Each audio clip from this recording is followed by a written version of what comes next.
আসসালামু আলাইকুম রহমতুল্লাহি ওয়া বারাকাতুহু।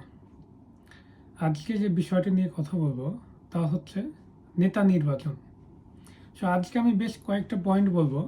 আশা করি এই পয়েন্টগুলো বুঝতে আপনাকে বিসিএস ক্যাডার হতে হবে না। চলেন যাই পয়েন্টগুলো দেখি। প্রথম পয়েন্ট, নেতার সন্তান।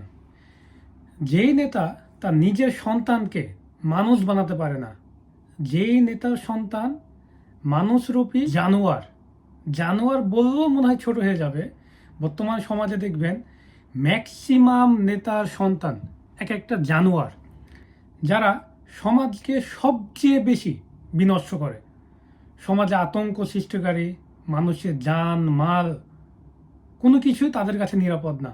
এবং সমাজের সবচেয়ে আরেকটা যে বড় সমস্যা টোকাই, এবং এই টোকাইদেরকে হচ্ছে পরিচালনা করে ওই নেতার সন্তান। তো যেই নেতার সন্তান দেখবেন এরকম অমানুষ জানোয়ার, তাদেরকে কখনোই নির্বাচিত করবেন না।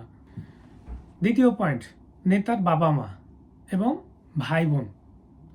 যেই নেতা তার নিজের পরিবারের বাবা মায়ের হক আদায় করে না, যে নেতা তার নিজের বোন নিজের ভাইয়ের হক আদায় করে না, সেটা হতে পারে জমি জমা, টাকা পয়সা, এভরিথিং।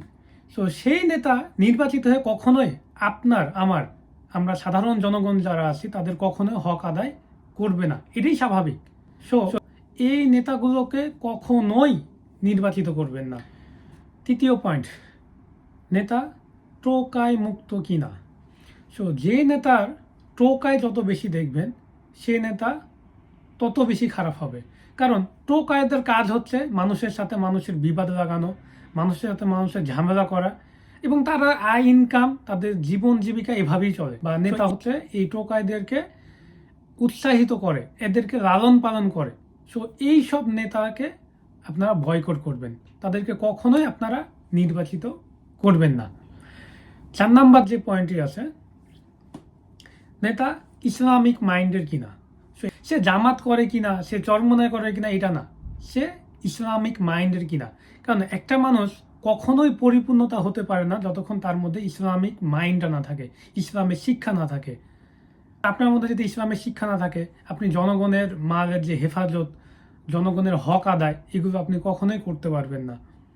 সে কখনোই। সর্বশেষ যে পয়েন্ট আমি রেখেছি, পারিবারিক তন্ত্র মুক্ত।